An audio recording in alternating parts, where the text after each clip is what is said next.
Hello, and welcome to the When Depression is in Your Bed podcast.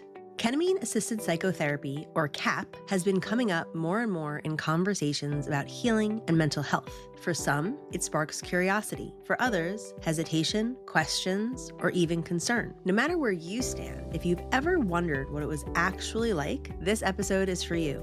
I'll be sharing my first-hand experience with KAP, how it became a doorway into nervous system healing, and how it taught me what it truly means to rest in a way that I wasn't sure was possible, at least not for me. I'm your host, Trish Sanders, and I am delighted that you are here. Let's get started. Before we dive in, I do want to just give a quick heads up about what I'm sharing today. I am a licensed clinical social worker, and I will be talking about ketamine-assisted psychotherapy. I will be sharing my own personal experience and what I've learned professionally, but everything that I share is for educational purposes only. I am not giving medical advice, making any treatment recommendations, or suggesting that anyone try ketamine, and I certainly can't guarantee that the effects that I experienced will be the same or could be guaranteed for anyone else who might be trying to use the same or similar treatment. If you're thinking about ketamine-assisted psychotherapy, please check in with a licensed healthcare provider who can guide you safely and address your unique situation, questions, and concerns. In the next episode, I am going to be sharing more information about the history of ketamine, why it has seemed to just jump on the scene with such popularity these days, and what has come up in some of the research about ketamine, about its actual impact, and why it has been such a breakthrough medicine, and why it's being used more and more in mental health, particularly with depression. But for today, I'm just going to be talking about my own personal experience. So if you're looking for more information, you can tune into next week's episode. So for me, I started hearing more and more about ketamine a few years ago, and the thing that kept coming up that was very interesting and appealing to me specifically was that I was hearing that ketamine-assisted psychotherapy, KAP, I'll frequently be referring to it as, helped people in a general sense with love and compassion, but what was particularly appealing to me was that it helped with self-love and self-compassion. As a depressed person, and I've talked about this, I now see my experience as a depressed person as being very related to my nervous system experience. But a few years ago when I was hearing about KAP, I actually was just beginning my path of really getting into nervous system work. So this was all kind of actually happening for me in a similar timeline. There was a lot of new information that I was connecting to and really helped shape my lens or reshape my lens on my own experience. And that led to more understanding about what I wanted to do to heal through that experience. So as a depressed person, and I would say that I had on depression goggles a huge amount of my life, that when I looked at the world, sometimes that seemed pretty bleak. But when I looked at myself, that was far too often a very negative perspective. I have carried a lot of self-hatred and guilt and shame, certainly feelings of being unworthy and not good enough, and feeling like there was no path for me to ever become good enough, that no matter what, I was sort of destined to be this failure for a lot of my life, which is pretty bleak, I have to admit. Certainly, there were absolutely more and more windows when I wasn't seeing myself that way, and now I can attribute that to my nervous system healing. But at the time, I didn't realize that the windows where I was able to see myself with more positivity and more hopefulness, they were happening more and more, and the windows were staying open a little bit longer, but they would always shut. And I would go back to seeing myself in this incredibly negative and quite honestly painful way. And when I started hearing that some KAP sessions had the potential to change that in some people, it got me curious. And so I started looking into it and doing research, and I actually got so incredibly excited about it that before I even tried it, I was like, hey, I want to get trained in this and I want to become a therapist who can provide KAP sessions. And the more I started looking to that path, the more I was getting feedback of, before you jump into training, it's probably a good idea for you to try it yourself, which of course made a lot of sense to me. And so because I was really interested in this experience for myself of increasing my ability to hold self-compassion and self-love, which is kind of interesting as I say this because this is how it unfolded for me. My original attraction to KAP was personal, but as soon as I learned more about it, I actually went in the direction of wanting to use it to help other people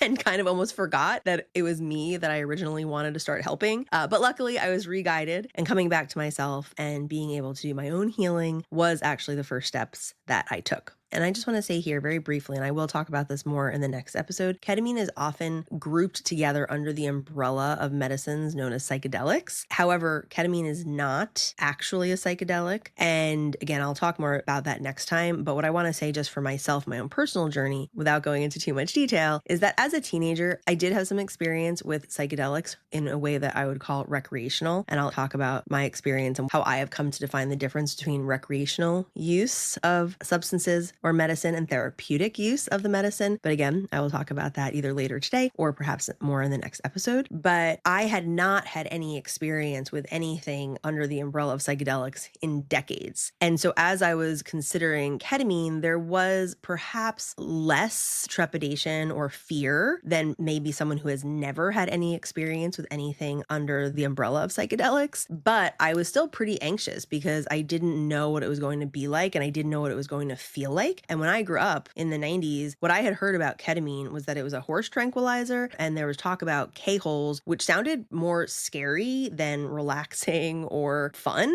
to be quite honest. And that's really what I grew up hearing. And so you may, depending on when you grew up, may have also grown up hearing things about ketamine that really didn't sound so appealing. And so I wasn't put off, that's for sure. I was very curious, but I was still nervous. So much so that in my first ketamine session, my blood pressure was really quite high. And I had to work with my therapist to do some breath work and some meditation for quite some time before my blood pressure came down to a level that was safe enough and we were following protocol, because had it not come down to a safe enough level, then we would have had to have canceled the session and rescheduled. So I just want to put it out there that I was not just excited and thrilled and completely open to this experience. I had a lot of questions. I had a lot of wondering, and I absolutely had some anxiety around it. But just to back up, just to tell you a little bit more about what I actually went through to get to that very first KAP session, I had gone to a company that was kind of like an all-in-one for KAP. So I was able to connect with this company, and then I was able to meet with a prescriber, which in my case was a nurse practitioner. And they did an initial evaluation session that you would have with any psychiatrist or nurse practitioner in mental health. And they did all of the things that would normally happen in a session like that, my mental health history and why I was curious about KAP in the first place and what I was hoping to get out of it. And it was determined that it was a good fit for where I was. And then I was able to connect with a KAP therapist. And I would have preferred to have done a KAP session in person, but unfortunately at that time, I didn't connect with a local KAP therapist, but I was able to find somebody who was in my state, which is New Jersey, and we decided to have virtual sessions. And so that means that I was going to take the medicine while my therapist was live in a virtual session with me. And I had to have a live in person in my house with me chaperone, who in my case was my husband. So in case there was any emergency, which for me there never was, I never even experienced any nausea or anything. I had zero negative side effect, but certainly there is possibility for people to have some sort of side effect or things like that. So I was required to have a chaperone present for all of my sessions. And before our first KAP session where I took the ketamine, I did, of course, meet with my therapist so that we can get to know each other a little bit better and she could get to know me and my intentions. Intention work is very important with ketamine. You heard me reference psychedelics earlier. And again, I'll talk about that more next time. But with psychedelic medicines or things that are grouped under that heading, such as ketamine, intentions are very important. So we did preparation before our first session where I'm going to actually take the medicine. And to prep for the first session, I was sent a playlist that was recommended by my therapist. I had earbuds that I could listen to the music and also hear her voice as she talked to me during the session. And I was invited to use an eye mask if I wanted. And I actually sleep with an eye mask. And so it felt very comfortable and familiar to me to use an eye mask. And so I did use an eye mask. And then I just had other little things like a water bottle and tissues, and which, by the way, I mean, certainly could be if you start crying or something, it's nice to have tissues nearby. But actually the way that I took the medicine was in a lozenge, and you have to put it into your mouth and then it dissolves and you have to swish it around in your mouth for 11 or 12 minutes. And that process, you can kind of just like drool a little bit. So it's helpful to have tissues nearby and a garbage can and also a little cup to spit out in, because after you swish the medicine, you actually spit, or at least in my case, I don't know if this is always the case, but I spit the medicine out after the 12 minutes. That helps control the dosing. I'm actually not yet trained in KAP, although I still plan to become trained in KAP. So I don't know all the ins and outs of all of this. This really is my experience as the client, but I imagine if you swallowed the ketamine, you would have a longer experience. I don't know if you'd have a more intense experience, but anyway, I can look into that and I can share that information with you another time. So I was all ready. My chaperone was there. I had all of the little tools and things that I needed around me nearby. I was going to do it laying down in my bed because ketamine is an anesthetic. So even though I was able to get up, for me, I don't think I ever actually got up during the session. I would make sure I went to the bathroom beforehand, and then afterwards, the sessions were 2 hours-ish,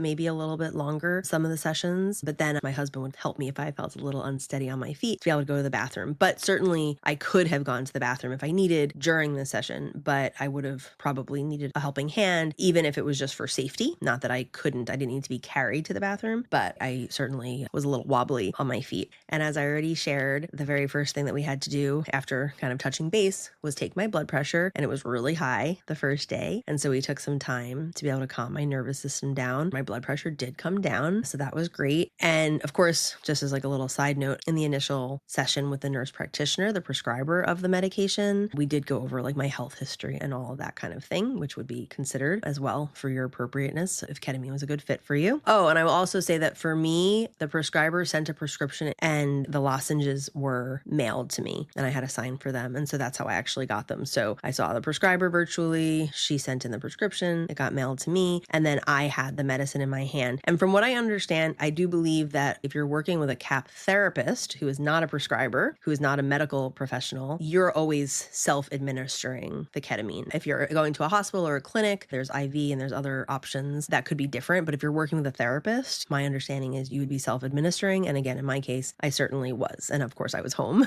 but I think had I been in the office face-to-face with my therapist, I also would have been self-administering the medicine. I told you that what I was really looking to get from these KAP sessions was a greater sense of self-love and self-compassion. And in my very first session, after some experiences, again, I'm wearing an eye mask and listening to music. Your experience is guided by the music and you kind of go in and out of your experiences. But I was laying still in my bed with the eye mask on and I was having some visuals, but under the eye mask, behind my eyes. I don't mean like I was seeing things out in the world in my room. That's not what happens with ketamine. Again, it's an anesthetic. It is actually not a true psychedelic, which is another conversation that we can have. But I was seeing colors and sort of shapes and images behind my mask as my eyes were closed. And I was having thoughts and experiences and I was kind of like following them. At the beginning of the session, my therapist had read something that kind of encouraged me to go with the flow. I don't think those were at all her words, but it was something like, if you see a door, go through it. If you see a flight of steps, climb up them, right? It's very invitational, like wherever you are, lean into it. And so I was just leaning into wherever I was. And this thought came up so clearly to me, which was astounding. And the thought, which I said out loud to my therapist, because she was also a scribe for me, but I also, at least in the first session, I had my journal next to me. But I quickly realized the reason that the therapist was my scribe and offered herself from the very beginning to write down anything I wanted her to write down is because I was on an anesthetic and holding my pen was quite a challenge, but it was okay. I was able to do it. I was able to write because in that moment it felt important to me to write myself, even though my therapist said, I can write that for you. And I said, okay, thanks. After that, by the way, I never used my journal again and I just let my therapist be my scribe. Writing was available to me, but it was just more difficult than it needed to be. I had to focus on holding the pen too much and my writing was huge and messy and it was just easier to tell her what I was thinking. But all that aside, in this first KAP session that I had, I wrote down the most beautiful place in the world is inside of me.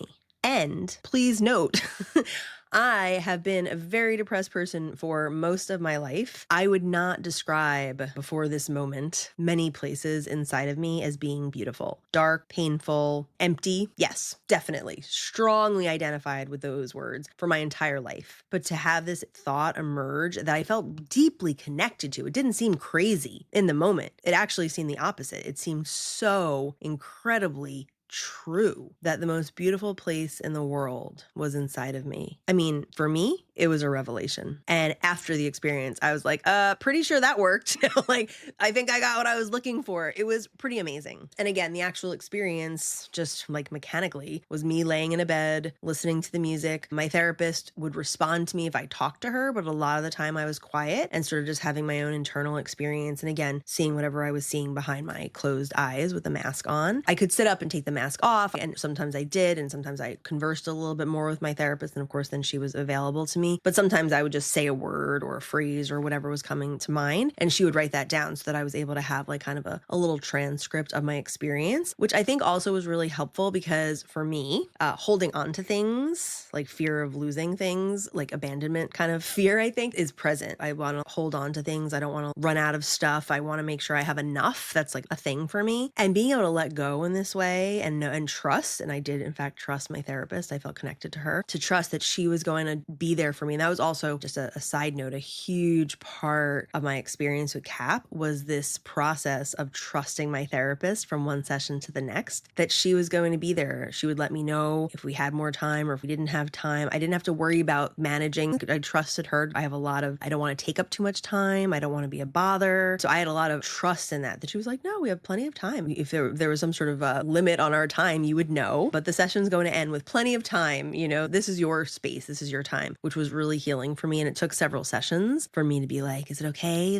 Because you're offered a booster. It's sort of like a second dose, a smaller dose than the first, that I wouldn't say intensified my experience of it really. I think it just made it last a little bit longer. And it was a similar process. You put the lozenge in your mouth, you swirled it around for 11 minutes or something, and then spit it out. And then, like I said, I think it just prolonged the duration, the length of time. I didn't really have a more intense experience. But sometimes she'd say, oh, now's the time for your booster if you'd like it. And I'd be like, wait, are you sure? Like, do you have enough time? Like, what time's your next client?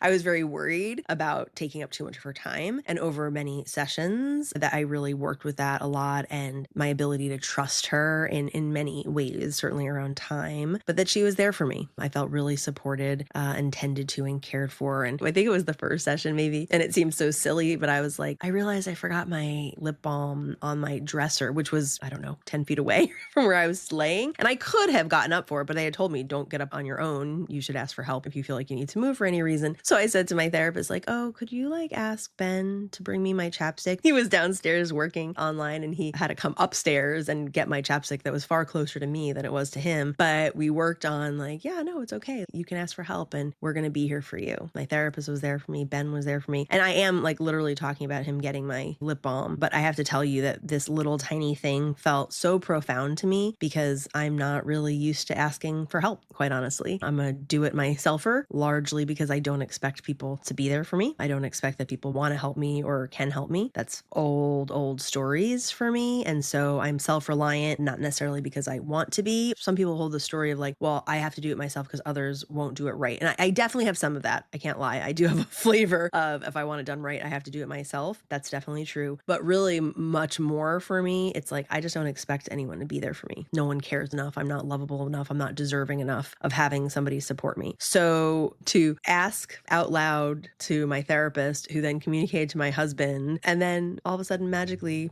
within a minute or two, my lip balm appeared in my hand right next to me, was this little tiny but huge moment of people are there for me and they can help. They want to help, as a matter of fact, which was really powerful for me. So yeah, and so then eventually I kind of just started feeling less. I don't know how to explain that more clearly. I'd have to really think about it, but kind of the being connected to the music and being connected to my internal experience kind of just faded a little bit more, that I wanted to be connected externally. I think that's how I would really best describe it. And I would kind of take off my mask. And like I said, there were times when I would take off my mask during the height of the medicine when it was most effective. But a lot of the time I really wanted to be internal. And then I would kind of just get to a place where I felt like taking off my mask and we would start to talk a little bit more, not just about the weather, about my experience, but I kind of had a more external focus, or maybe even a better way of describing it is actually a more relational focus. I wanted to be connected and I wanted to have the back and forth and feel my therapist's presence. I even had, I don't know how many times, definitely a couple, not every time, but there were times where I would ask my therapist to invite my husband up. I would say oh, do you have a little window? Is it okay that you spend some time with me? And I would sometimes just want to sit with him, or sometimes I would say something that felt important that I wanted to share. And so I had moments where I really felt more relational, but a lot of the experience while I was actually sitting with the medicine was much more internal, at least for me. I would just kind of feel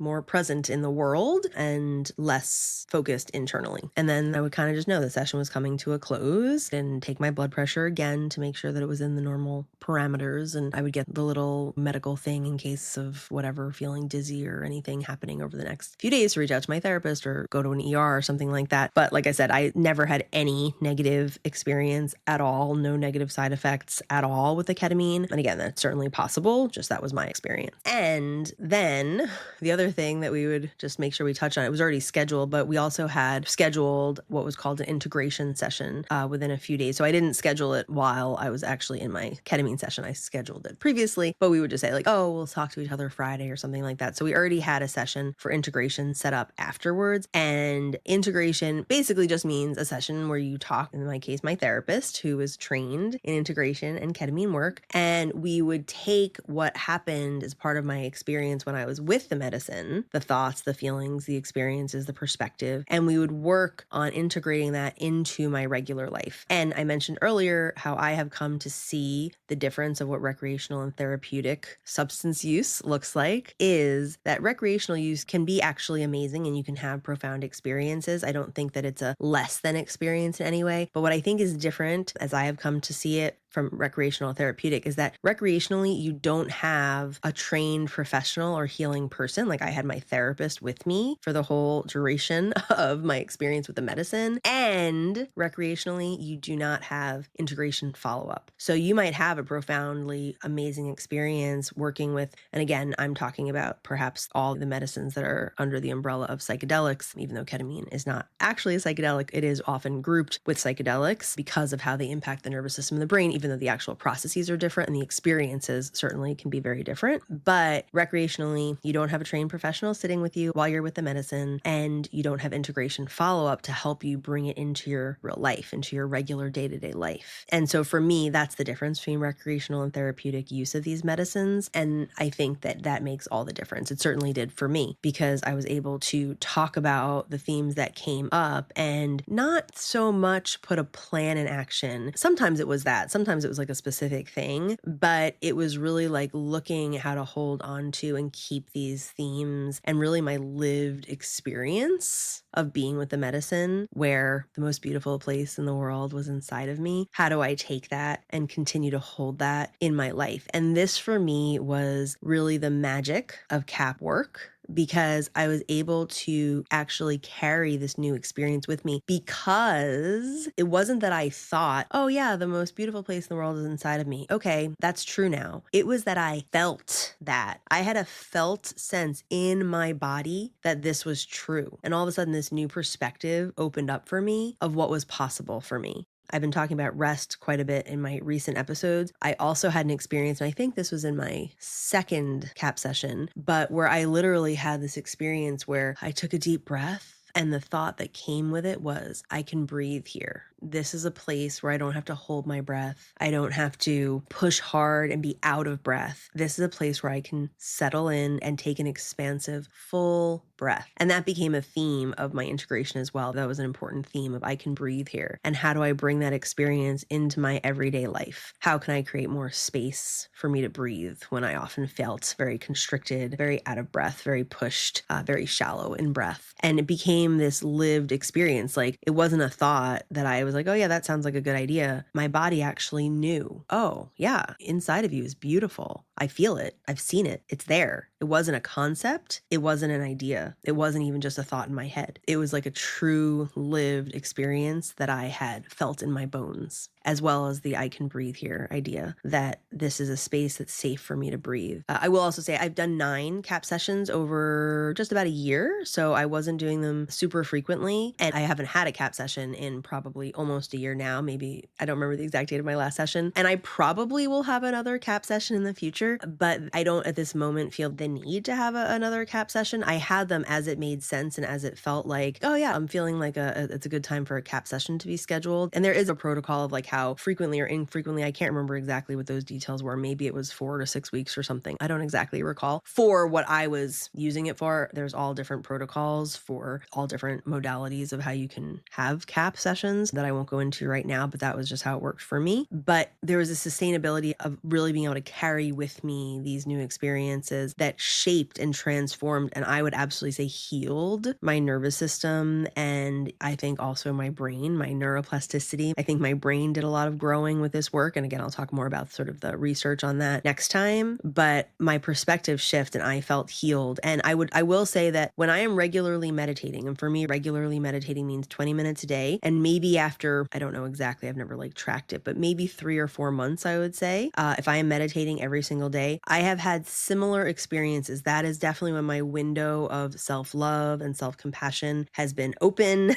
and stays open and has felt the widest, and where accessing those parts of myself has been possible. It has been through continued meditation. However, I often fall off the meditation wagon, often when I'm stressed or depressed or, the times when I really need it most. And then that window would close again. And with KAP, I have to say, so far, a few years into the experience, I'm still human. I have bad days. Now I would actually say I have dysregulated days. My nervous system does what nervous systems do. My brain does what brains do. But the healing experience and what I've been able to carry has been something that I can actually carry with me and has stayed with me in a very different way. Again, if I'm consistently meditating, that has been more available to me. But if I'm not meditating, then that has fallen away. This is also true, and I will not speak to it now, but this is also, I think, similar to when you're on traditional prescription medications for anxiety or depression. They work generally when you're taking them, and when you stop taking them, they don't work anymore. So again, I won't talk about that more, but I'll touch on that in the next episode or two. But ketamine was something that provided a healing experience for me, and I was able to take it with me in my life and sustain it, which has been pretty extraordinary. So after, like I said, about a year of doing KAP work, and by this time, again, I was also doing a lot of nervous system work and had new language for what I was experiencing, which just happened to work really well together. But I really came to look back at my year of ketamine-assisted psychotherapy work as having given me a new experience of what is known in the polyvagal world by Deb Dana as safely still. And it is this beautiful nervous system blend of safe, grounded ventral energy, which is that's the safe state of our nervous system, ventral energy, combined with regulated, and because it's combined with ventral energy, that's what makes it regulated, but regulated dorsal energy. And dorsal is when it's regulated, our rest and digest state of our nervous system. Dysregulated dorsal is when ventral energy is not present. And then that dorsal survival energy, and that's collapse, shutdown, withdraw. And I would also say when you're stuck there, that's depression. But when you are regulated and you have this beautiful blend of this dorsal energy and this ventral energy, like I said, Deb Dana's term for it is safely still. And that's what, for me, KAP gave me, was this experience of feeling my body to be safely still. Because for me, again, as a depressed person, I have realized when I began to slow down, I often would just jump right into shutdown. I would say, oh yeah, like I know how to relax. People are like, oh no, I can't relax. I'm always go, go, go. I, for years, was like, I know how to relax. I have no problem relaxing. And I was so incredibly wrong. I didn't realize that at the time, but I felt really committed. Like, no way, I have no problem relaxing. But what I really meant is that I could shut down at the end of the night like no one's business. I could zone out, often with my beer or my wine, and watch Netflix or whatever TV show years and years ago or movie that was on, and I could be totally disconnected. That was not rest. It took me a really long time to figure that out, and that's why I'm talking about ketamine today in the context of the fact that I've just had some recent episodes on rest, because for me, KAP, I was going to say it helped me connect with my ability to rest, but I think it was more than that. I think that it healed my nervous system so that it wasn't fried, so that I could actually move into slow down and rest and relaxation and renewal in a way that just really hadn't been available to me for decades. It just wasn't an option. So in my head, I would say like, oh yeah, I totally can rest. When I heard people talking about not being able to slow down, I was like, not me. I can slow down. But I subsequently realized that really shutdown is actually not the same thing as slow down. And I am happy to report that today, certainly from my experience with KAP and other things, and a lot of it has to do with my nervous system work as well, and many other wonderful healing experiences and many wonderful healing people that I have had in my life over the last several years, I definitely am in a place where my system knows how to actually slow down without shutting down, and I can enjoy these beautiful, abundant moments, nourishing moments of stillness and quiet that actually really give me me rest experiences. And I also notice that I can identify when I need rest. Like if recently I've been traveling and doing all these really wonderful things that are fantastic, but it's been pushing my system because I've been busy and having to do all these things. I mean, not having, I really have been getting to do these really cool things recently. But when I come home, I notice that I'm a little bit run down. And I have found that, again, I would attribute this very largely to my experience with KAP, that I can say, oh, I need to rest today. Maybe I don't fill my first day or two back from traveling with the 7,000 things that, are on my to-do list. Maybe I say, not today. I actually need to give myself space to rest. And I can do that with compassion instead of shame, which is what I used to do. If I took time to rest, if I was sick or really felt exhausted or depleted, there was this like, oh my goodness, like what's wrong with you? There's so much to do. You never have enough time to get everything done anyway. Like, what are you doing taking a nap in the afternoon? There was so much shame, again, with the depression goggles and the perspective that I used to hold that I just don't hold anymore. And again, my nervous system goes into dorsal. I certainly have experiences that I won't talk about at length now, although I've touched on them before on my podcast and I certainly will again in the future, but they're just completely different than what they used to be. But my experience with KAP really has been something profound. And again, it came to me in a time when it wasn't just KAP. There was a lot of things going on. I've certainly done a ton of therapy prior to working with ketamine. And I also was working with a therapist the whole time that I was having ketamine sessions, the same therapist, my KAP therapist. So I had professional support throughout the whole thing. Like I said, integration was key in being able to really support and sustain my transformation, I would say. So I don't want this to be a ketamine commercial. I hope that it doesn't land that way. I do really think I've had amazing results with it, but, and I'll touch on this a little bit more next time, the way ketamine can be used currently in the mental health world varies a lot. And sometimes it can be risky or more risky than other times. I think the way that I did it was pretty low risk, and also what I was going for. And again, the amount of therapy I've had and the amount of support I had and my therapist and all of that, I think lowered a lot of the risks for the way that I did it. And I personally, if someone was interested in ketamine, would recommend going that route, the supported route with a trusted professional who's going to be there with you during the session and after the session. So I don't think that all ketamine-assisted therapies are equal. I think that there's a lot of different ways that they could be done. And again, some of them come with higher risk than others. But for me, it's been a really integral part of my healing journey. And that's why I'm sharing it, and also why I'm choosing to share it after these several sessions on rest, because I think it was a part of my healing experience that was really significant. And perhaps, since it worked so well for me, perhaps it could, of course, work well for others. And that's not anecdotal. I mean, there's a lot of research on it, but again, there are no guarantees. And just as I said at the beginning, I'm not giving medical advice or treatment. And I certainly, although I wish I could, I cannot guarantee that someone's experience with ketamine would be the same as mine. So I can't guarantee that it would quote unquote work the same for you as it has for me, which I think is important to remember. But if you're struggling and feeling really stuck in some places around being depressed, around never feeling well rested, not being able to get sleep, never feeling renewed, those kinds of things, ketamine might be something that you choose to look into. So I will continue to talk next time a little bit more on the research and really how ketamine is impacting the nervous system in the brain. So if you're interested in that, please join me again next week. As our time comes to a close, I ask you to keep listening for just a few more moments, because I want to thank you for showing up today, and I want to leave you with an invitation as you hit stop and move back out into the world on your own unique wellness journey. In order to move from where you are today to the place where you want to be, the path may seem long or unclear or unknown. And I want you to know that if that seems scary or daunting or downright terrifying or anything else, that is totally okay. Know that you do not have to create the whole way all at once. We don't travel a whole journey in one stride. And that is why my invitation to you today is to take a step, just one. Any type, any size, in any direction. It can be an external step that can be observed or measured, or it could be a step you visualize taking in your mind. It can be a step towards action or towards rest or connection or self-care or whatever step makes sense to you. I invite you to take a step today, because getting to a place that feels better, more joyful, more connected than the place where you are today is possible for everyone, including you, and even when depression is in your bed. If today's episode resonated with you, please subscribe so you can be notified when each weekly episode gets released. I encourage you to leave a review and reach out to me on social media at trish.sanders.lcsw. Your feedback will help guide future episodes, and I love hearing from you. Also, please share this podcast with anyone who you think may be interested or who may get something from what I have shared. Until the next time we connect, take care of yourself and take a step.